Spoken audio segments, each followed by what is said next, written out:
우리는 지난 시간에 사무엘하 12장 말씀을 보았습니다. 아마 우리가 알고 있는 사무엘 상하 중에 가장 유명한 말씀 중 하나였을 거예요. 혹시 등장인물 좀 기억나세요? 다윗이 있었겠고, 우리 요약본이 오늘 주보 5, 6면에 있는데 바세바, 우리야, 요압 이름 이렇게 있었죠. 다윗이 이제 모든 걸 다 얻었어요. 경쟁자도 다 처리됐어요. 그러면 행복해야 되잖아요. 문제가 해결됐는데. 근데 그때 넘어져요. 그러므로 여러분께 신신당부합니다. 뭔가 좀 이루어지고 편안하고 보장되고 나 괴롭히는 사람 없어지고 그때가 조심해야 될 때예요. 한 번에 무너질 수 있습니다. 물론 전조 증상이 있었죠. 첩을 많이 두고 게을러질 그때 배나 주님을 의지해야 되는데 다윗은 그렇게 하지 못했어요. 그러므로 여러분께 신자의 행복의 비결을 알려드립니다. 몸도 괜찮아. 지금 뭐 마이너스 통장도 없어. 날 괴롭히는 원수도 없어. 애들은 공부 잘하고 있어. 부부 사이에도 큰 문제가 없어 보여.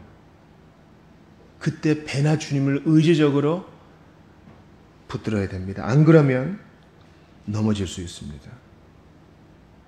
우리는 문제가 있을 때 붙드는 것, 그건 대부분의 사람이 할 수 있어요. 문제가 있으면 우선 살아야 되니까. 그러나 문제 없을 때에도 주님을 의지하는 것은 참된 성도의 위대함입니다. 주님은 다윗의 신속한 회개를 받으시고 신속하게 용서해 주셨습니다. 그것은 뭐 은혜가 공짜란 말이 아니라 그만큼 하나님의 은혜는 놀라운 것이고, 또한 우리에게 임한 하나님의 은혜는 예수님의 십자가 보혈로 획득된 것이기에 그냥 주어지지만 공짜는 아니란 것입니다.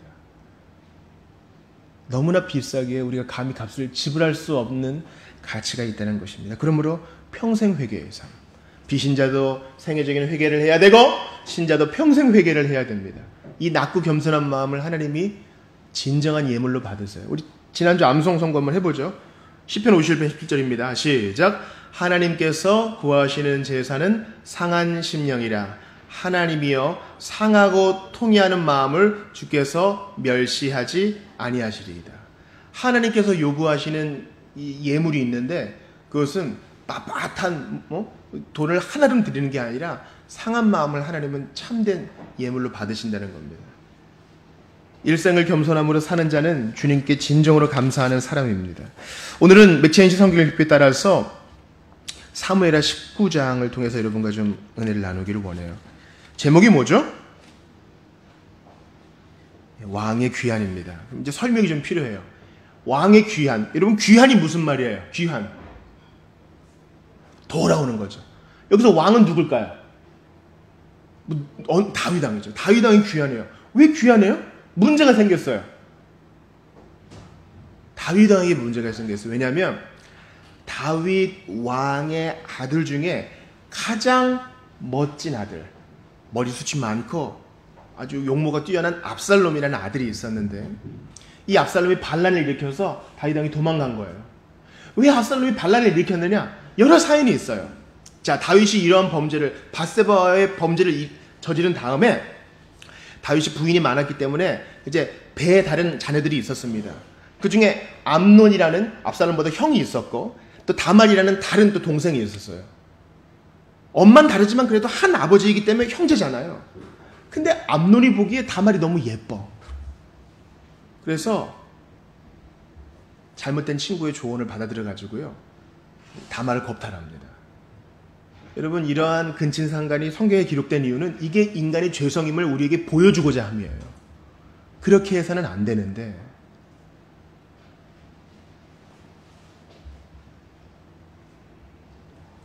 암논은 다말을 향한 암논의 마음은 사랑이 아니었어요. 정욕이었습니다. 왜냐하면 그게 한순간 미움으로 바뀌어가지고 쫓아버리거든요. 그러므로 여러분, 제가 사족을 붙입니다. 영화와 드라마와 음악에 나오는 그런 정서적인 불붙은 사랑만이 사랑이 아니에요. 사랑은 의지와 헌신입니다.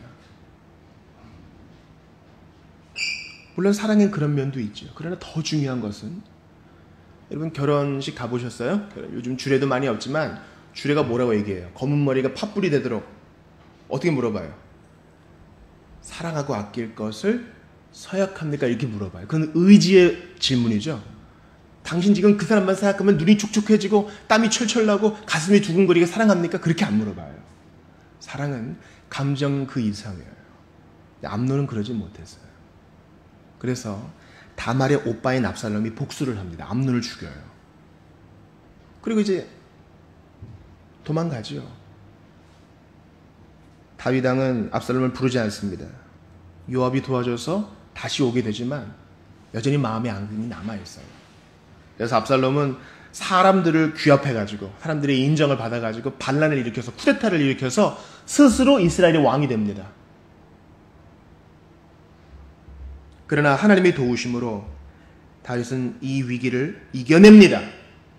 그리고 그렇게 부탁했는데 이제 전쟁터로 자기 용사들을 보내면서 우리 아들 압살롬을 잘 돌봐달라. 이거 참 애매한 거죠. 압살롬과 더불어 싸워야 되는데 그 압살롬을 잘해주라니 이거 뭐 어떡하란 말이야. 말썽쟁이 요압은 그 말을 어기고 압살롬을 찔러 죽입니다. 우리 요압의 동생 중에 잘 달리는 동생이 잘 뛰는 거 자랑하다가 죽임을 당했잖아요. 압살롬도 자기 장기 자랑하다가 상수리 나무에 머리가 걸려가지고 아둥바둥 되다가 거기서 요압에게 죽임을 당해요. 우리의 장점이 교만하면 치명적인 단점이 될 수 있어요. 그 소식을 들은 다윗은 전쟁은 이겼지만 아들이 죽었으니까 지금 펑펑 옵니다. 오늘 이제 19장 말씀이 그거예요. 내 아들아, 내 아들아 곡을 하니까 사랑하는 아들이 죽으면 여러분 이게 최고의 스트레스 아니에요? 배우자와의 이별뿐만 아니라 자녀의 죽음은 최고의 스트레스거든요. 그러니까 이제 울겠죠. 그러니까 이제 전쟁터에서 병사들이 너털너털 오는데 기뻐해야 되는데 왕이 우니까 이거 뭐 기뻐해야 될지 슬퍼해야 될지 애매한 거예요. 눈치가 보이는 거예요. 여러분 그러지 않겠어요? 그러니까 요압이 열받은 거예요. 요압이 끝끝내 이 말썽을 피워요. 그래서 왕에게 가서 왕에게 할 수 없는 말을 해요. 여러분 보세요. 7절 보세요. 이제 곧 일어나 나가서 왕의 부하들의 마음을 위로하여 말씀하옵소서. 왕이시여 우리가 다 죽었으면 좋았겠지요? 압살롬 죽었다고 이렇게 슬퍼하시니 우리 뭡니까? 우리는 뭐예요? 우리 뭐 아무것도 아닙니까? 대드는 거예요. 그래서 나가서 병사를 위로해 주세요. 안 그러면 옛날에 제가 왕이랑 고생했던 것보다 더 큰 고생 앞으로 하시게 될 겁니다. 이거 뭐 협박이죠?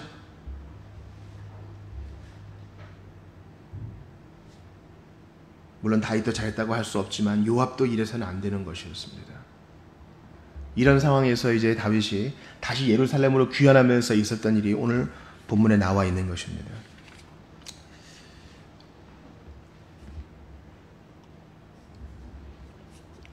저는 오늘 본문에서 세 가지를 좀 여러분과 나누고 싶은데 첫 번째는 귀환하는 이 다윗이 하나님을 기다리는 태도를 여러분과 좀 나누고 싶어요. 다윗은 자진해서 자 압살롬 죽었으니까 내가 다시 왕으로 복귀해야겠다 이렇게 하지 않고요. 피동적인 태도를 취했습니다.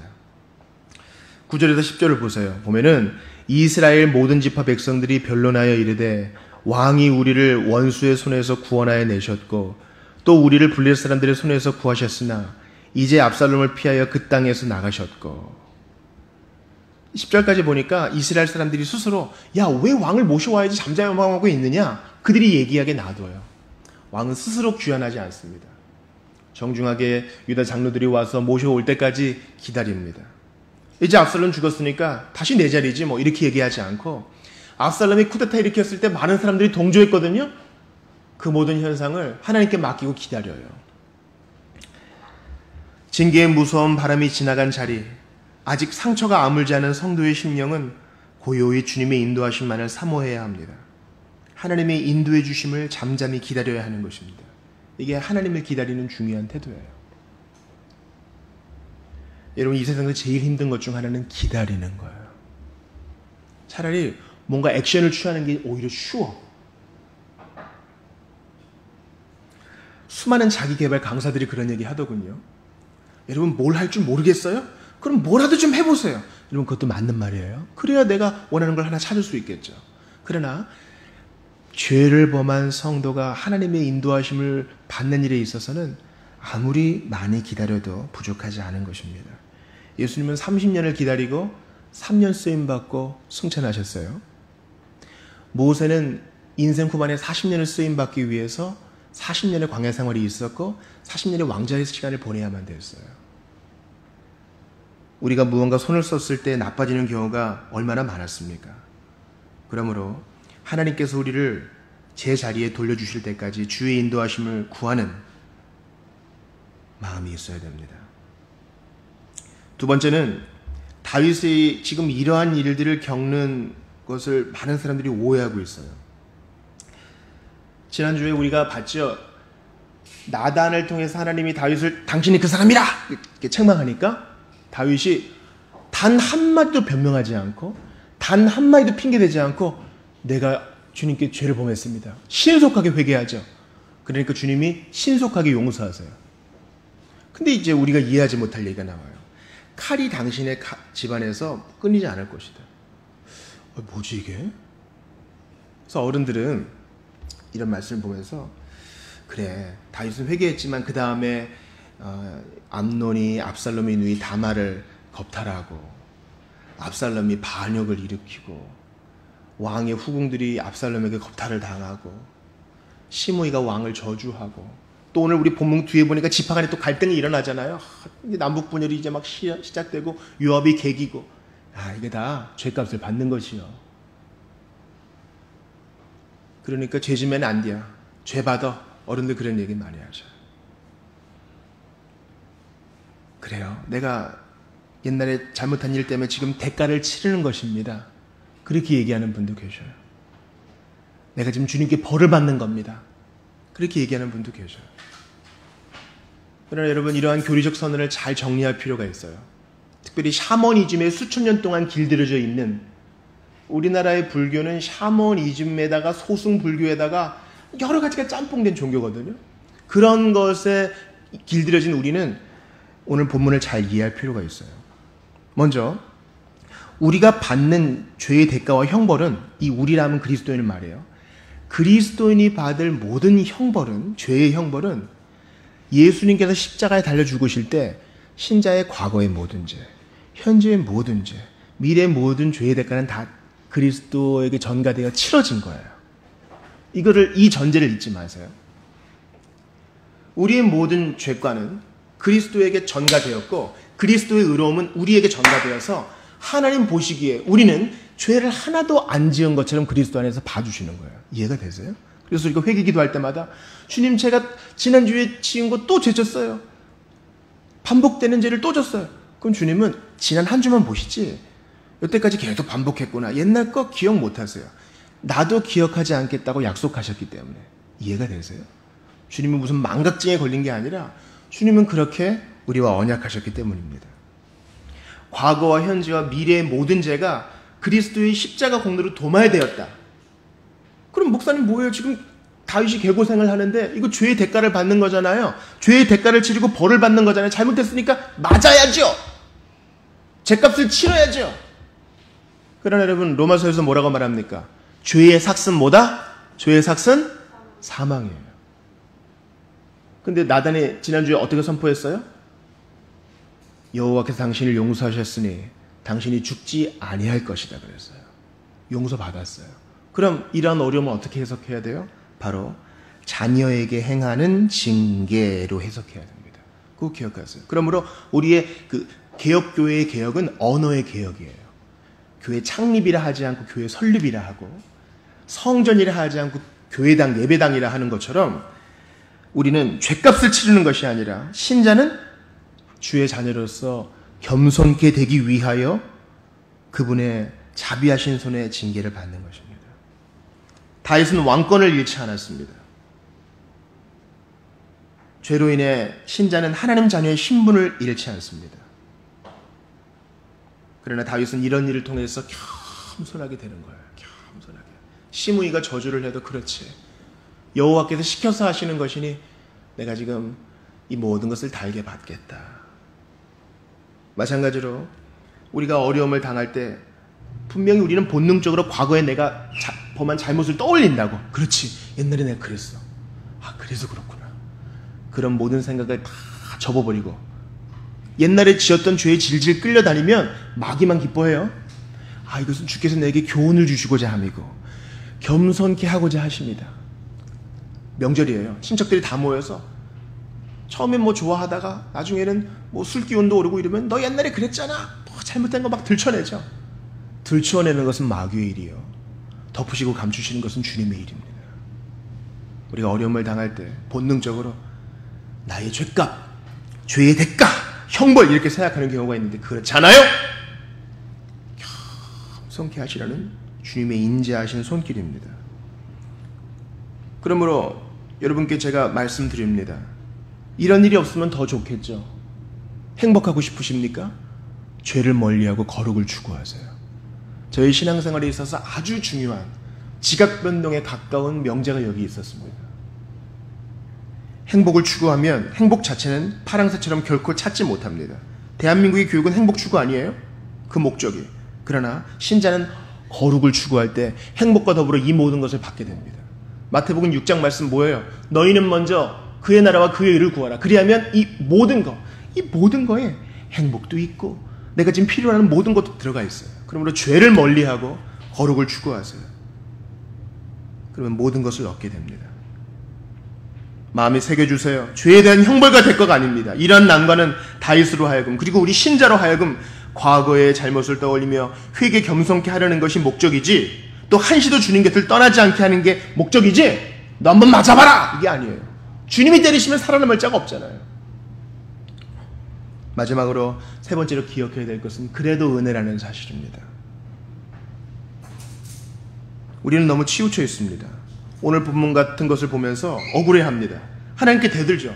아니 그럼 용서해줬으면 좀 잘 되게 해주지. 압살롬 반역도 없고 시므이의 저주도 없고 요압이 아들을 죽이는 것도 없고 좀 잘 되게 해주지.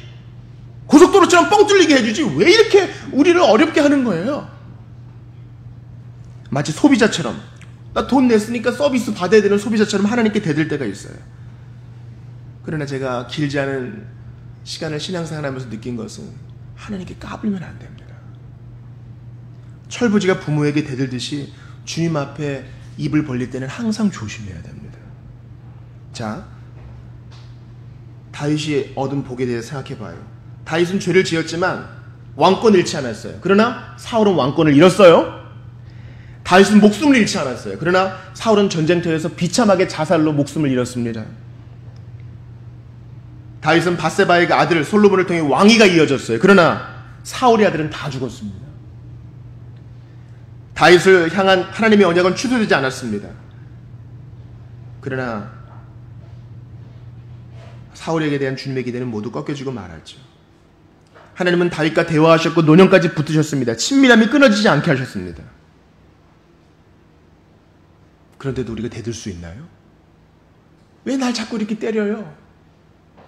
하나님의 자비하신 손길이 있는데요. 하나님은 범죄한 우리를 또 다윗을 그냥 버리지 않고 계속 간섭하시어 다루십니다. 계속 다루세요. 여러분 악기 만드는 원목을 보셨어요? 원목을 수입해다가 아주 사정없이 내리칩니다. 깎고 또 담고 야 그럼 뭐가 남을까? 주님이 신자를 다루시는 것이 고통을 통해서 우리를 다루신다는 것을 기억한다면 우리는 절대 함부로 주님 앞에 대들지 못할 것입니다. 초점을 하나님의 신실하심에 두세요. 우리 지난주 오후 모임 때 청장년들 돈에 대한 얘기를 좀 했습니다. 만약 내가 감당 못할 만큼 돈이 많다면 제가 장담합니다. 저는 400% 나가 떨어질 거예요. 우리에게 부족한 것도 은혜로 그렇게 주어진 것이요. 넘치게 많은 것도 은혜로 주어진 것입니다. 만약 지금 이런 어려움이 없다면 주님을 의지할 것인가? 제가 요즘 나온 신간을 하나 봤습니다. 외국에 사는 한 지체인데요. 23살 때 우리나라 사람인데 교통사고를 당해서 목 밑으로 모두 마비가 됐어요. 이제 근육량이 점점 줄어들고 이제 50살인데 저혈압이 오고 할 수 있는 것이라고 눈동자를 통해서 눈에 붙은 이 테이프를 통해서 자판을 두드려서 공부하고 편지 쓰고 이런 것밖에 없어요. 그러나 그는 고백합니다. 하나님의 은혜를 만약에 이런 시련이 없었다면 내가 주님을 이렇게 의지할 수 있었을까? 제가 자녀 양육과 부부관계에 있어서 똑같은 원리를 말씀드립니다. 부모가 자녀를 양육할 때 또 부부 사이에 문제가 있을 때 갈등이 생기면 일단 직면하기 싫어집니다. 얼굴을 맞대고 대화하는 게 쉽지 않아요. 같은 공간 안에 있으면 더 화가 날 것 같아요. 그래서 다른 곳에서 각자 자기 일 하면 마음이 편해요. 그러나 시간이 흘러보면 그런 단절이 메워지지 않아요. 처음에는 마음 편해도. 자녀 양육과 부부관계에서 실패한 이들의 조언이 바로 그런 것입니다. 힘들어도 다가가서 얘기해야 돼요. 마음을 다스리고 소통을 시도해야 됩니다. 근데 누가 먼저 그래야 돼요? 성숙한 사람이에요. 상처를 주고 싶은 말 확 내뱉고 싶지만 평생 후회할 일 하지 말고 먼저 다가가서 그 문제를 해결해야 돼요. 그게 바른 관계의 회복입니다. 근데 보세요. 우리의 죄 때문에 하나님이 얼마나 상처받으셨겠어요. 우리는 우리가 받은 상처만 생각하지 인격적인 하나님이 우리의 범죄로 상처받은 것을 생각 안 한다고요. 자녀 여러분, 부모들은요, 여러분의 말과 행동으로 상처를 받아요.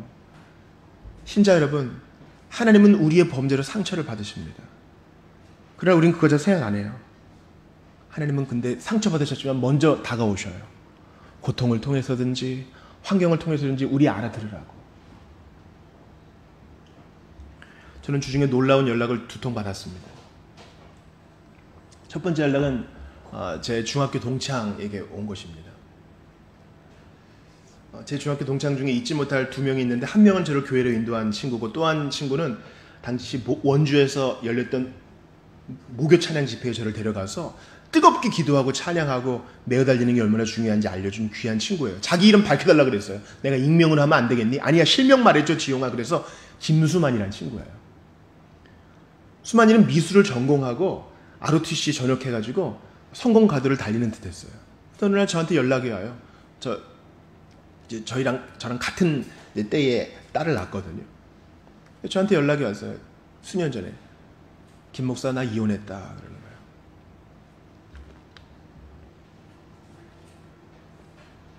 나름대로 쿨한 삶을 살려 했지만 쉽지 않죠. 근데 이번 주 중에 연락이 됐어요. 어떻게 사냐? 혼자 사는 게 힘들지 않느냐? 딸 보고 싶지 않느냐? 그러니까 나 합쳤어. 그러는 겁니다. 아이고야, 진짜 좋은 일이다. 너무 기쁘다, 수만아. 어떻게 합쳤니?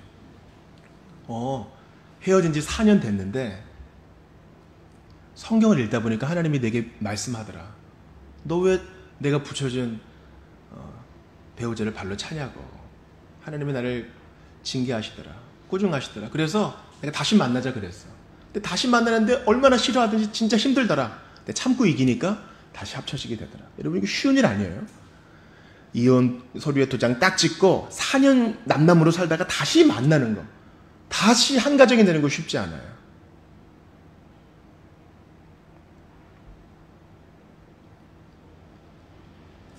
이러한 범죄한 가운데 하나님은 그냥 내버려 두셔도 되잖아요. 근데 성경 있는 가운데 주님이 개입하셔서 그 가정을 하나 되게 하신 겁니다. 또 하나의 연락이 왔어요. 택배요. 어떤 우체국에서 박스가 찢어질 만큼 책이 왔어요. 그리고 그 안에 제가 정말 갖고 싶었던 95,000원짜리 주석이 들어있었어요. 근데 갖고 싶은데 비싸서 못 사고 있었거든요. 새 책이에요.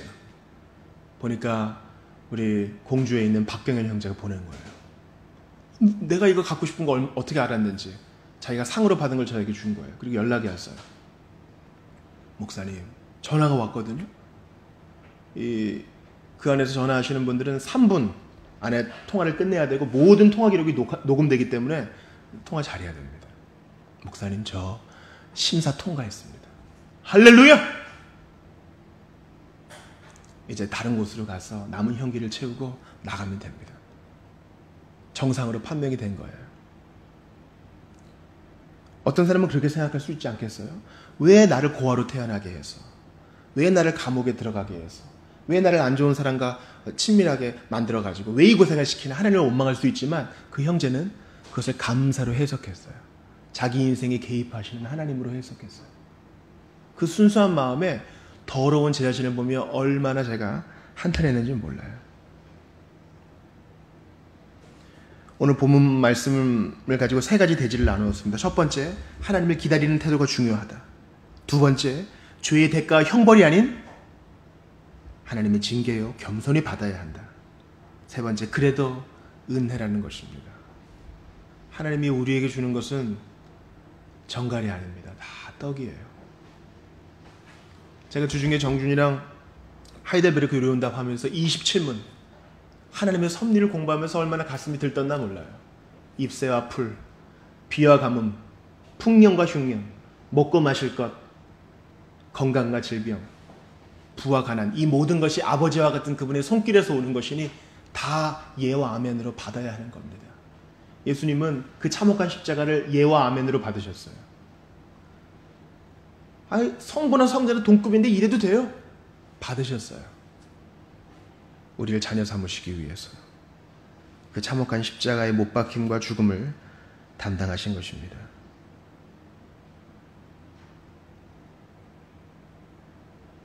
우리는 여러 가지 환경의 문제와 우리의 연약함으로 신음하지만 주님은 그것을 통해서 우리를 다루십니다. 그러므로 겸손히 예수님 십자가 생각하면서 이 모든 것을 이겨내는 주의 교훈을 받는 우리 모두가 될 수 있기를 바랍니다. 우리 기도하고 성찬을 받겠습니다. 하나님 감사합니다. 사무엘하 19장은 참 매력적인 본문은 아니지만 우리에게 꼭 필요한 말씀인 줄 압니다. 주님을 기다리는 데 지치지 말게 하여 주시옵소서. 우리가 당하는 어려움을 형벌이나 대가가 아니라 자비하신 아버지의 징계의 손길로 받으며 필요한 교훈을 모두 받아 이 시험과 하나님의 훈련을 잘 통과할 수 있도록 주님 힘 주시옵소서. 간절히 기도합니다. 주님께 불평하기보다 주님의 신실하심에 초점을 맞추어 그냥 내버려 두셔도 되는데 우리 인생에 개입하시는 주님의 자비를 찬송케 하옵소서. 주님께서 주시는 모든 것을 예와 아멘으로 받게 하옵소서. 참혹한 십자가를 예와 아멘으로 받으신 예수님의 뒤를 따라가게 하시고 나 같은 것을 긍휼히 여기신 주님의 은혜만을 자랑하게 하여 주옵소서. 이제 눈에 보이는 말씀을 받으려 하오니 주께서 은혜를 주옵소서. 예수님 이름으로 기도하옵나이다. 아멘.